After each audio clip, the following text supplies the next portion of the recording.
couldn't be here today. He's a bit under the weather. Allergies are really pretty bad this time of year. So I'll be taking us through the various discussion topics. TCSAccess, we've been around since the 80s, and we are dedicated to the advancement of equal access for persons with disabilities, whether in the enterprise, in the education setting, or one-on-one in the home.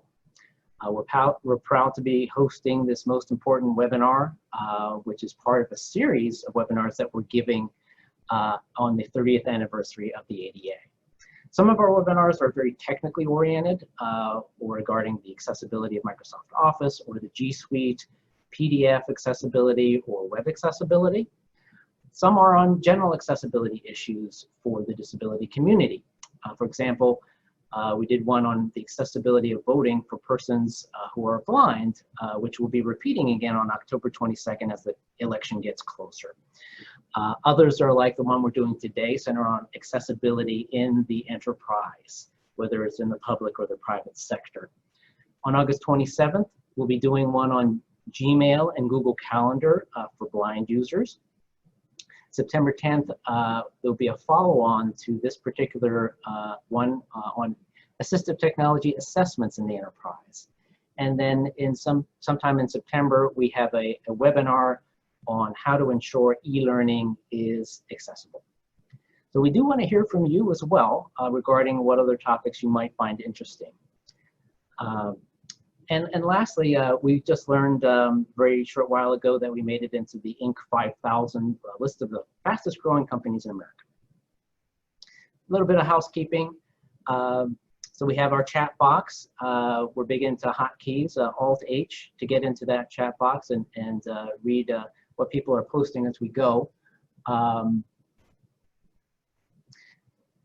Thank you. I just read that, I can't seem to get rid of that MP3 file, so don't download it, don't click on it if you are compelled to do so. I haven't been able to get rid of it. We do have live captioning going on. If you click on the closed captions button and select show subtitles.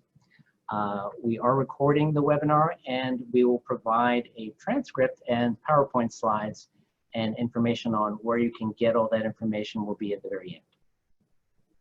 So a little bit of backstory on the webinar series. Where did we get the idea for this from? Well, it's really coming from our deep experience working with industry and the public sector in our, what we call our MyAT or My Assistive Technology program, which provides on-demand AT services to enterprises on an as-needed or ongoing basis. And it's through MyAT that we're supporting entities around what I call the thorny topic of accommodation and all that it entails. This webinar also comes from our own experience in interviewing persons with disabilities. We do have persons with disabilities on our staff. So some of this information, some of this wisdom has come from that as well. And lastly, helping organizations implement best practices around the regulations around disability legislation. It's a very broad topic we're covering today, and that's why we decided we were going to break it up into several webinars. So let's go over the presentation goals. I do have my PowerPoint up here. Let me bring up the webinar highlights. I'm not going to go over every slide. The whole PowerPoint will be available to you. I'd much rather just speak as a group, and I want you guys to chime in as we go, and I'll signal when it's time. So let's go over some of the goals of the presentation. Overview of legislation applying to public and private enterprises concerning employees with disabilities. Key processes, teams, and expertise needed to properly assess employees with disabilities around assistive technology and training. What skill sets an assistive technology specialist should possess to assist your organization, and best practices around implementing successful AT training. So a lot of subjects to cover. So let's start right in. I'll go to the next slide here. concerning legislation. So this is not meant to be an in-depth coverage of these pieces of legislation, but to really get it to the heart of them regarding our topic today. Let's look at three particular laws concerning accessibility within enterprise. So we have Section 508, ADA Titles 2 and 3, and then I'd like to give brief mention to the Communications and Video Accessibility Act, CVAA. So each of these laws is essentially saying to the public and private sectors that all of your internal and external facing communication needs to be accessible. The ADA uses the term effective communication in Title II, and Section 508 uses the term agency official communication. The Communications and Video Accessibility Act, which is administered by the FCC, refers to products and services using broadband and emergency information. They also created something very interesting called the I Can Connect program, which is designed to provide access to long-distance communication for persons who are low income and deaf and blind. It's another fascinating aspect of our business, working with that population, persons who are deaf and blind, which we do in West Virginia, Virginia, and Maryland. So just back to the legislation, just to name it, very few specific areas called out in the regulations of these laws, areas of your enterprise that would need to be accessible. So user guides, support services like IT support, content that is public facing, emergency notifications, educational and training materials such as e-learning, and content that is broadly disseminated within the agency like email. So essentially just about everything is on this list. Whether it's a website, a Google Doc, a Microsoft Office doc, an application. And in Section 508, they call out specifically in this E208 standard is the word support, again, referring to IT support. Lastly, ADA Title III takes this one step further, commenting on the accessibility in places of public accommodation and whether websites themselves are considered places of public accommodation. And in one of the PowerPoint slides, I have a very interesting link that takes you to very current legislation going on. There's already been some landmark cases with Target and Domino's and Fox News and CBS, kind of moving in that direction of showing that, yes, a website is a place of public accommodation. So the good news concerning all this legislation is that we have tons of standards that are now being globally accepted. We have the Web Content Accessibility Guidelines for giving guidance down to the smallest detail of what constitutes an accessible document or an accessible web page. How to make these things accessible is beyond this webinar, but it is something that our organization does teach if you're interested. So we've got all of these laws and regulations and guidelines, but what we've seen over the years of what enterprises still grapple with is what we call the last mile. So how do you create a streamlined process to ensure equal access for all employees? And so what do I even mean by equal access? Well, when someone's looking for a job and they come across your website, is your website accessible? When someone is in the interview process, are all of those processes around the interview accessible? And consider persons who may be AT users. When an employee acquires a disability and needs an accommodation and is already working for you, what does that look like? When an employee who uses AT needs to access your corporate communications, when an employee needs to work remotely, as everyone does need to do today, and needs maybe IT support, when they're engaged in e-learning, which is a subject of a whole other webinar we'll be doing in September. And lastly, when the enterprise does what we call a refresh, updates everyone's machine, say from Windows 7 to Windows 10, how does that all occur in the context of accessibility? So again, a very huge topic, which touches on accessibility for the organization as a whole. We only have an hour, And so, as I said, we will be breaking this down into different chunks. So let's pick this apart a bit and address some of these questions that you need to have and some level of expertise, and not just assistive technology alone, but how to implement it strategically. So that's a seamless part of the enterprise's processes. Before I go on, I want to encourage people to chime in. I did move through the legislation fairly quickly. If you wanted to unmute yourself, Alt-A is the hotkey, and ask any questions related to legislation before I just plow forward. I'll give it a moment there. Any questions regarding accessibility, legislation? We covered Section 508 a bit, ADA Titles 2 and 3, and we talked about the CVAA, Communications and Video Accessibility Act. You can also type in the chat box if you don't want to chime in.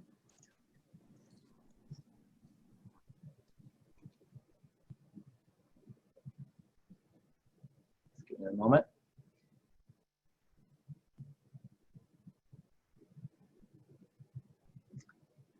Okay, let's move on. It's a hard thing to do if you're trying to build these processes around accessibility on your own. If your background is exclusively in IT or human resources or procurement or management. So let's narrow in on the situation in which you have an existing employee who needs an accommodation. And focus in on the process and the resources that are needed to support that individual. And just to say that our experience in this area comes from working many years with federal agencies. One 11-year contract I have in mind, we're drawing on, where we were the AT Helpdesk support. This agency had 700 to 800 employees with disabilities, and we were providing support on everything after the assessment was done, and the equipment procurement and the AT and the IT support, the training, when they did system-wide refreshes, when they went from Windows 7 to Windows 10, and then testing of new technologies, new assistive technologies as they came on board.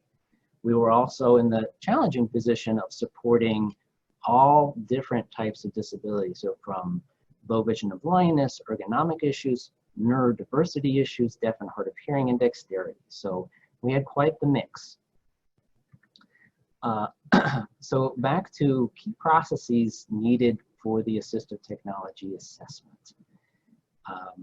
So from our experience, when someone is in need of an accommodation, it's important to have a process in place, just like you would for any other thing in your business. So that all of the stakeholders will know that this employee is going to be supported.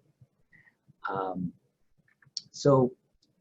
we look at that process, once the person notifies their employee of the need for an accommodation, first, the employee needs to understand themselves, what is this process going to look like?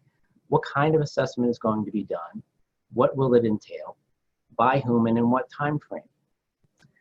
A thorough assessment needs to be performed that factors in that person's unique challenges, their job tasks, specific assistive technology solutions available, how these solutions are implemented in an enterprise, the amount of time it's going to take to properly train that person, and on their recommended solutions. So once the assessment has been performed, assuming all those things have taken place, there needs to be a process around who reviews those recommendations, who's going to procure the equipment, who's going to install and configure that equipment when it comes in, who will communicate with the trainer who will be training that person so that everything is synchronized. Now that we're training remotely, there's a lot more upfront work that needs to happen so that this environment, if we're using Zoom, if we're using Microsoft Teams, is properly tested. Some of our experience with our MyAT program has been working with federal agencies that have a couple of really good things in place. They have portals where employees can log in and request accommodation, and they can see what kinds of accommodations are available. Others have labs that people can go into and try out different types of equipment. Excellent, excellent ideas, but it has to go way beyond this. Any questions so far on what I've laid out and how I've laid it out as far as the necessity for just having a process in place and all the many facets of it? I'm just going to pause a moment here.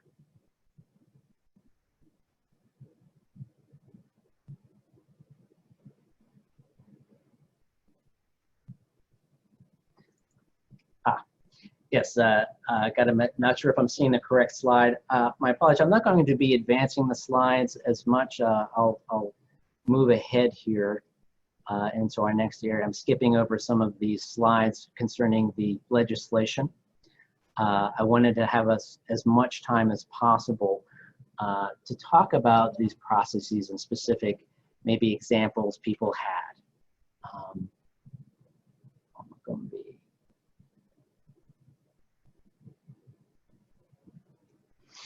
So I'll give it another minute. I'm on the key processes needed for AT assessment slide.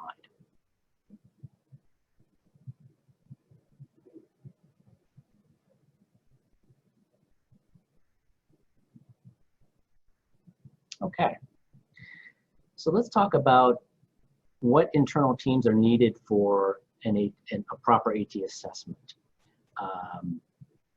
So you've heard the term, it takes a village. Well, it's no different here. Of course, we have the assistive technology specialist who has a lot of that expertise, who can provide the guidance on what solutions are available, to do the job task analysis, to be that bridge between all of the different players, which could include the 508 specialist, human resources, management, IT, and procurement.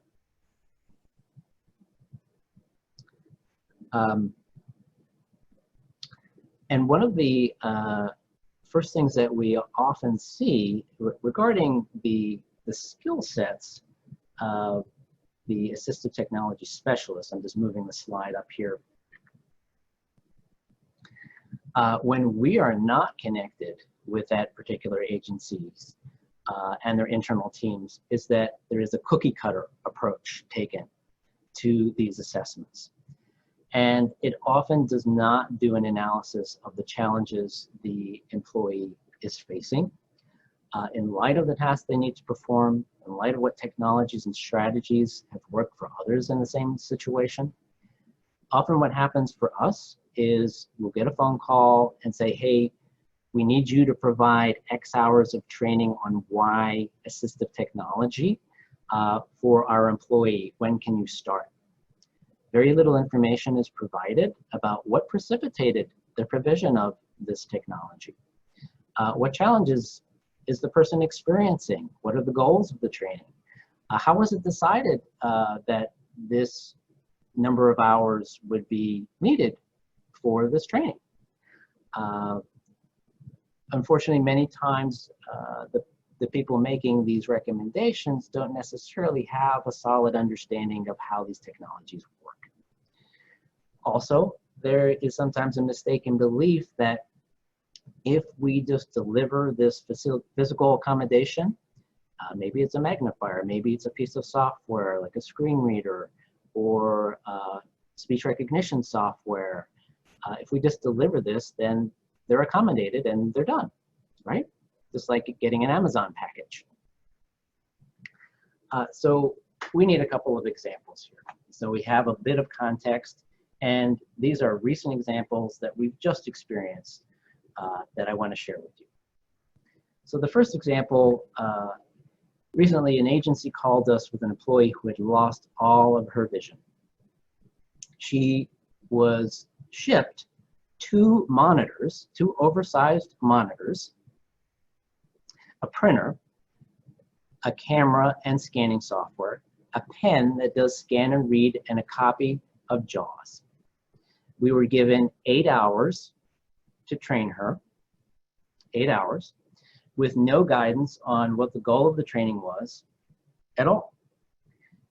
After several months of back and forth with delays regarding her computer and getting it connected to their VPN, the virtual private network, when we finally assessed her in her home, and we are actually working with people in their homes now, the first thing we found was she is not a touch typist.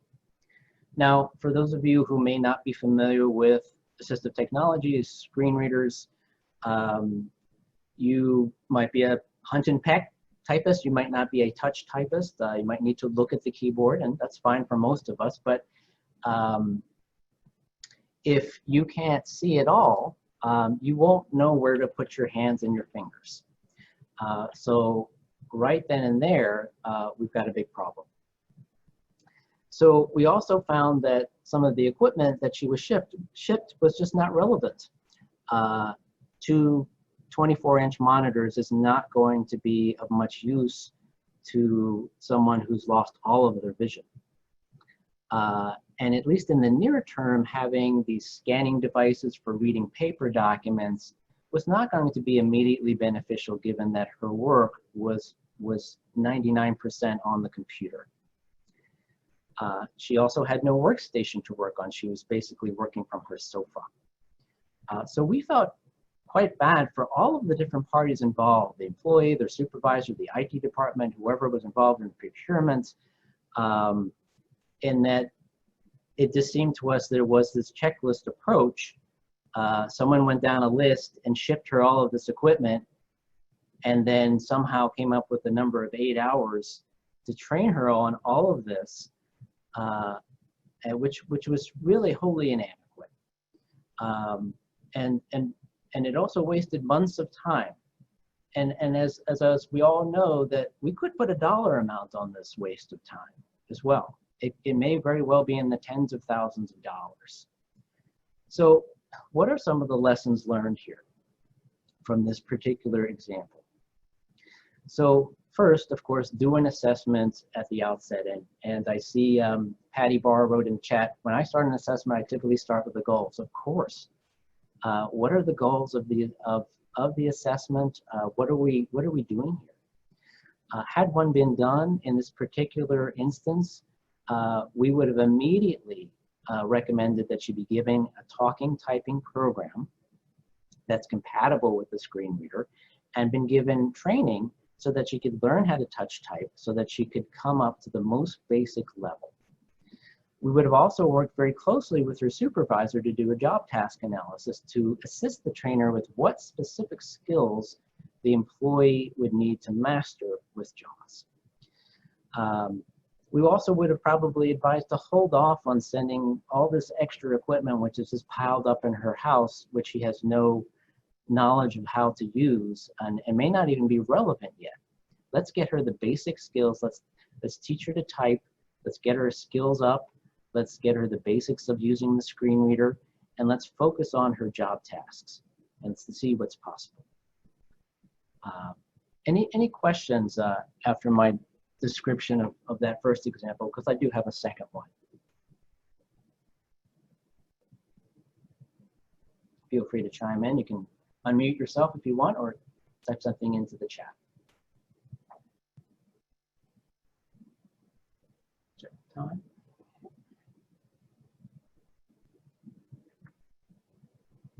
Okay.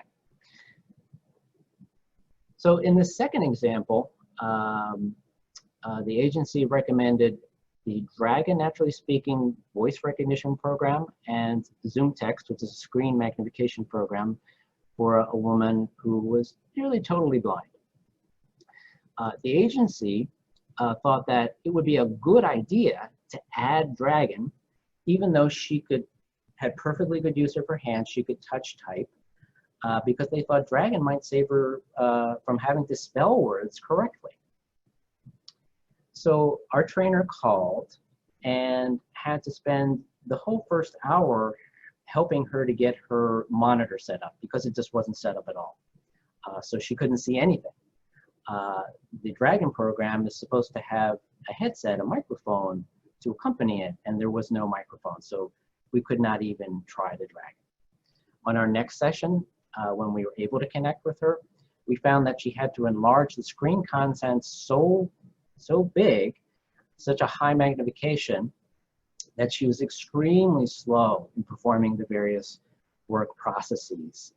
In short, it took her a very long time to A, find the mouse pointer, and B, click, and then C, figure out what happened on the screen at high magnification after she clicked on the item.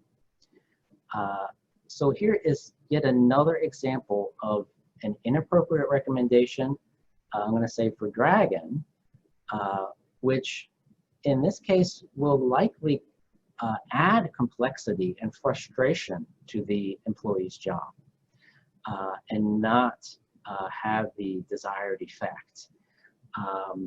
Also, given the level of magnification she needs, she most likely will need some form of speech output, maybe in addition to screen magnification. So again, many hours are now going to be spent explaining this to the supervisor, to the IT team, to the employee. There's going to be maybe great disappointment that she can't use the Dragon as effectively as she thought.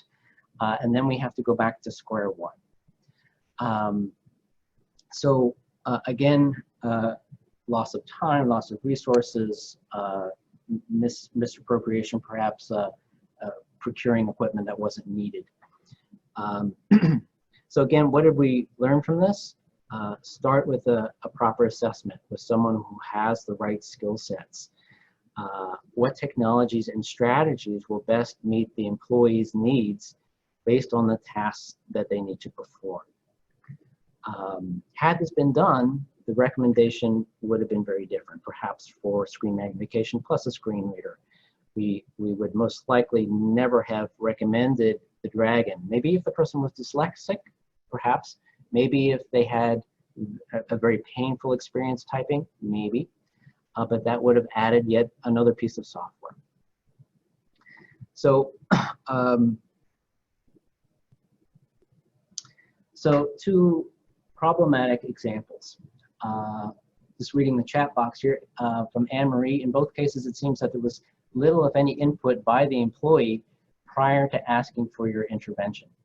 Yes, that's the way it seemed to us, where it was kind of done in a vacuum.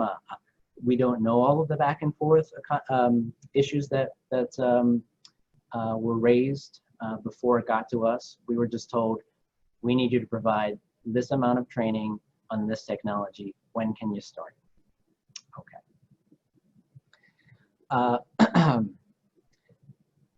Another few points here.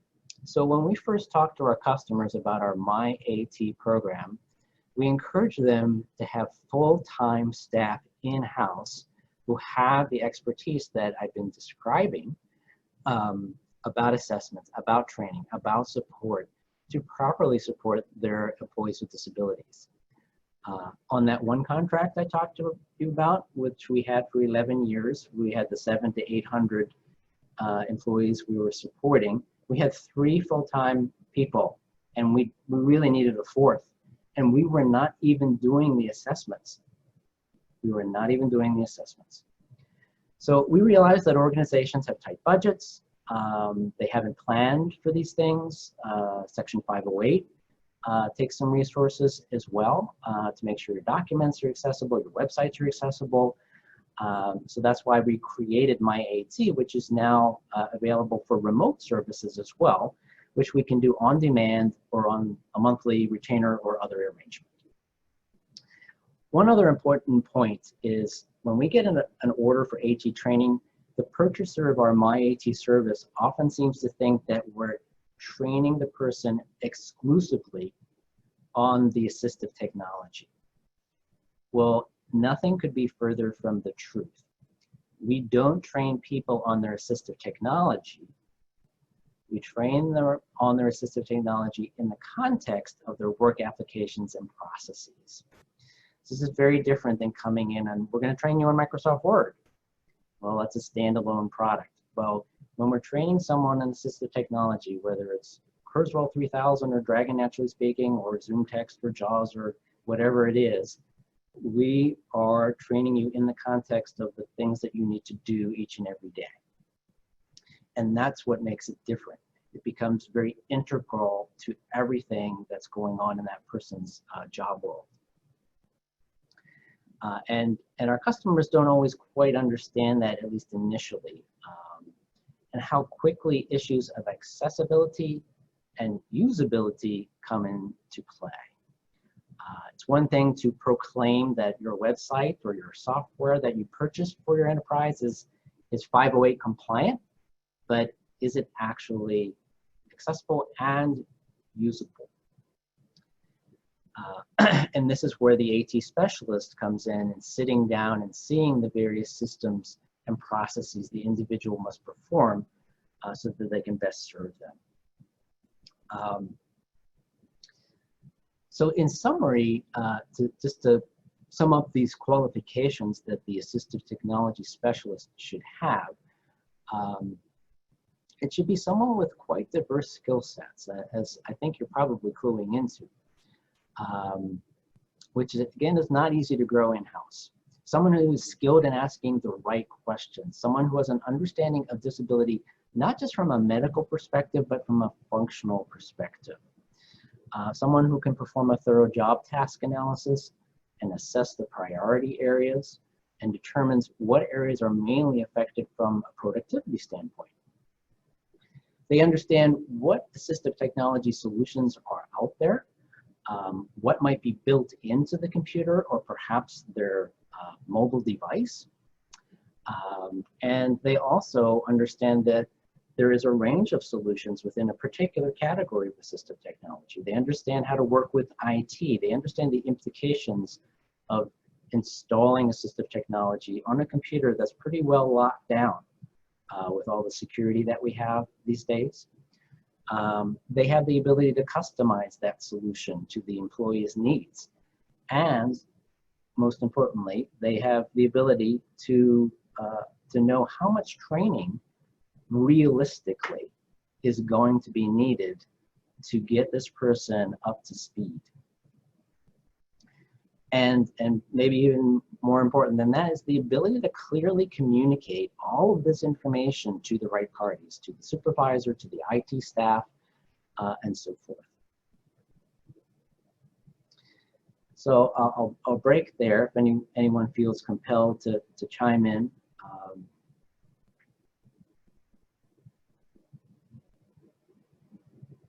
Either in the chat or the audio. Doing really well on time, so I would love to hear some of your own stories. Good or bad? Is what I'm saying ringing true? Any feedback?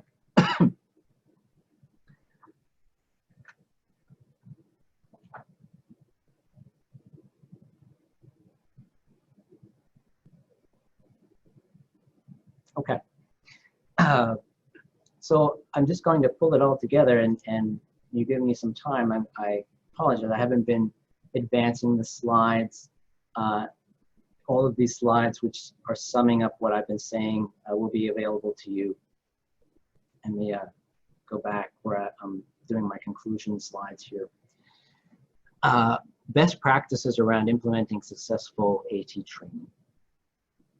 So in conclusion, let's just kind of go through it.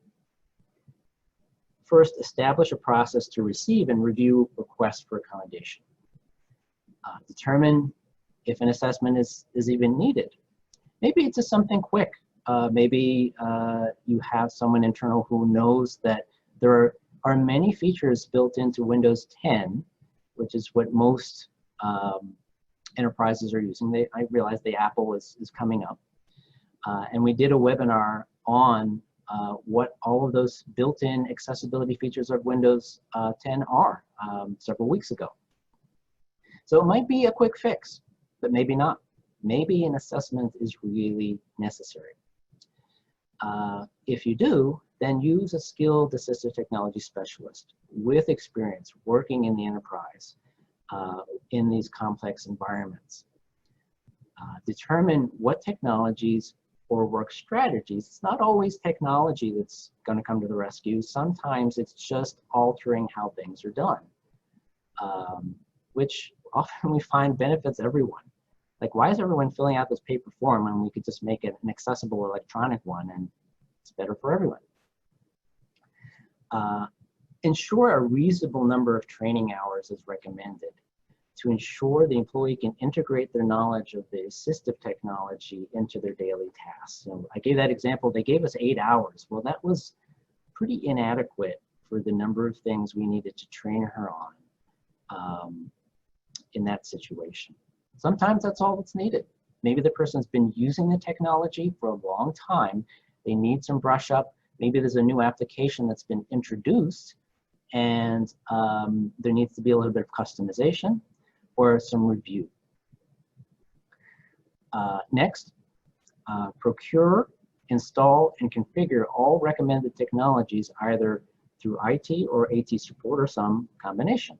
And that can be quite a dance unto itself, given all of, as I said, the security restrictions of installing these things in the enterprise. Do a lot of coordination. While that equipment's being ordered, you should be talking to the AT trainer. Okay, this is going to come in the next 2 weeks. We want to make sure the training's ready to go after we've installed everything and we've tested it. Okay. Work with the supervisor on a training schedule for the employee with a duration and frequency that completes the training in a timely manner and leads to the retention of material. Now, this is a big bugbear for us. We have to do a lot of education. People have busy schedules, they have projects they're working on, and it's important, though, that we schedule significant blocks of training to get that person through that training as quickly and as efficiently as possible so that they retain it. We suggest at least 4-hour sessions. On some of our contracts, we're doing 6 hours of training in a day, remotely. Work with IT support. In these days, we have to test this remote conferencing software. Today, we're using Zoom. It's very accessible. We've been training people in groups with assistive technology using Zoom. It works very well. We have hotkeys. We have lots of tools at our disposal. We can share screens, we can share computer sound. Not all of the remote conferencing platforms operate equally. Provide training materials in accessible formats to the employee in advance of the training. And then provide regular feedback on the challenges and effectiveness to all the different stakeholders throughout the training. Let the supervisor know what's going on. Let the employee know how well they're doing. Of course, document your results. Your conclusions and recommendations are extremely valuable. And lastly, follow up. How effective was this training? Have they retained it, 30 days, 60 days, 90 days on? Is additional customization needed? So a lot of material there on what goes into making sure that not only assessments but assistive technology training are fully accessible, and that you can have a process. It does take work. It's hard to do in-house. But it is possible. We've seen some really good models out there. So let me move our slides up. It's a little bit of promotion here. But before I do that, oh, I have a question here. What services are you offering remotely? Well, what a great segue. Before I answer that question, though, is there anything that I've mentioned that sparks something in you that you identify with, that you would like to talk about, an experience you've had? We do have some time. We have a few minutes.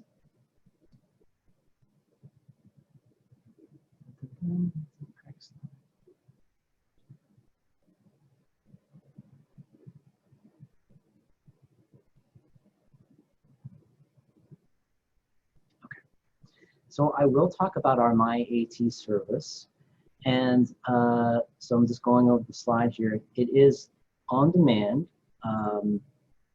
and it can be done in a couple of different ways. So if you just needed a couple hours of support on a particular issue, we're happy to do that. If you're finding you have a regular need for this kind of support that I've been talking about in this webinar, we can do that perhaps on a retainer basis, a couple hours a month. As I said, we recommend that you hire full-time staff. We can help you with that as well, depending on what your budget is and what you're able to commit to. We are able to provide training for employees with disabilities and other staff. So we just finished a group training on 508 testers who needed to learn how to use a screen reader. So we did a multi-day training for them. We were using the JAWS program. So we can provide not only for the employee with a disability and their support staff, the IT support staff, any of these teams involved that I mentioned. Helpdesk support, end user training, assessments, and project management support. So basically any of the services we would provide in person, we found the way to do it online and remote. We also have started to see people in person as well. We are going to people's homes. We're taking proper precautions. We're using PPE, and we have a process to make sure both parties are safe. So MyAT, it's there. If you have more questions about it, feel free to reach out. We have a contact in the last slide. I want to read, Anne-Marie wrote, I think it might help me if I knew exactly what information you need from me prior to you coming in to do an assessment. What a great question. So essentially what I would like to know, if I were the assistive technology specialist, is just a quick rundown on what's going on. You have an employee who has this job title, doing this particular job tasks. They're experiencing these difficulties performing those job tasks. Maybe they're already using some assistive technology. If you could list what that is. If you could be as detailed as you could, well, what are the software, what are the applications that that person needs to use on a daily basis? What's the platform? Is it Windows? Is it a Mac? Is it an Apple platform? And what would you say would be the goal of that assessment? And is there someone besides the employee I should speak to first? Maybe the supervisor? What else is involved? So it kind of sets the table for me. It allows me to get a glimpse into, okay, I know what I'm dealing with here. I know what some potential solutions are. Let's start off with either an in-person assessment or a remote assessment. It's a good question. Let's see. Any other questions about anything I spoke about, supporting individuals in the enterprise, MyAT service? I'm going to bring up this last slide, so, oops, where you can contact and follow us. My colleague, Jeff Ermold, who unfortunately couldn't be here, he's the gentleman that you should email, and it's very simple. Email address, Jeff, J-E-F-F, at TCSAccess.com. That's Tango Charlie Sierra, TCSAccess.com. So he's the guy to email. We can get you the PowerPoint, the recording of this webinar as well.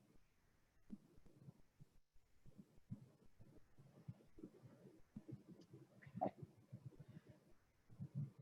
Let's see if there's any more questions in the chat box.